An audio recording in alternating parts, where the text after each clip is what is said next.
sekunnin taulu. Mielenkiintoinen lähtö ja nyt liikkeellä ollaan Limppu Liimatainen, Aato-Matikainen jää telineisiin ja sitten tulee Viitikko sisäpuolelta ja menee ohi.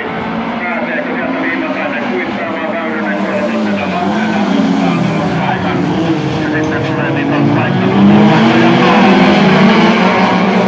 Santeri Kotamäki, joka käy sisään ja tipahtaa rahaa ja menee sitten puolittain pyllylle makaamaan ja näin. Hän on tänä päivänä 7.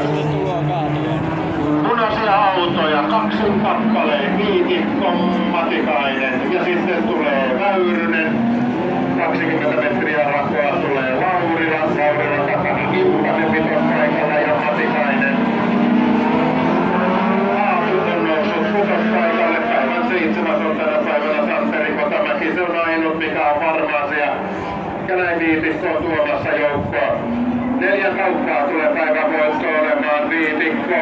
Pitää ykköspaikkaa. Näin 20 metriä on välimatkaa kakkospaikalle Liimataiselle. Kilpailijalle 274. Valkoinen lippu.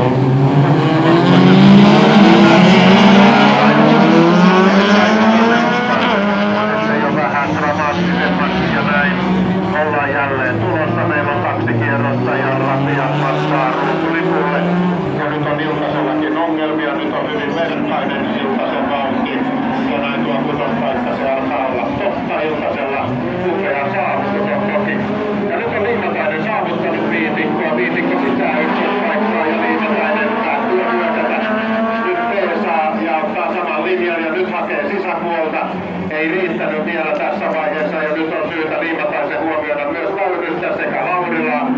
Ja Laurilan takana vielä on Matikainen tulossa. Suoralla Viitikko tekee vähän raskaampaa ja näin pystyy Liimatainen vähän vastaamaan tuohon tilanteeseen. Se on jännä mutkissa ottaa sitten taas tuossa jälkimmäinen kolmikko kyyti. Eli näin kun mennään tuonne mukaan jälleen Matikainen on menossa karuselliin Viitikko. Matikaanseksi Liimatainen ja tuo antaa Liimataiselle uskoa kun mutkissa otetaan kiinni. Siellä saattaa se istupaikka tulla. Ja tuleeko heti käyntiin jo rinnalla vielä ei onnistunut Viitikko pitää ykköstä.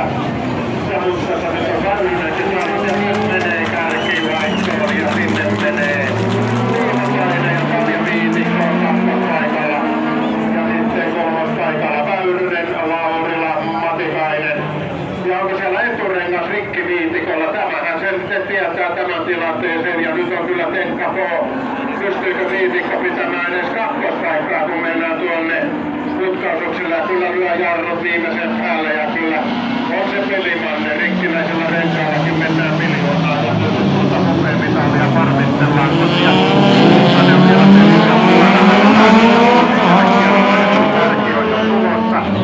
Liimataisen Viitikon välinen ero, se on noin 20 metriä ja nyt Väyrysen Rauno on ottamassa kiinni. Saako Väyrynen, pääseekö iholle Viitikolle? Ei pääse, ei vielä.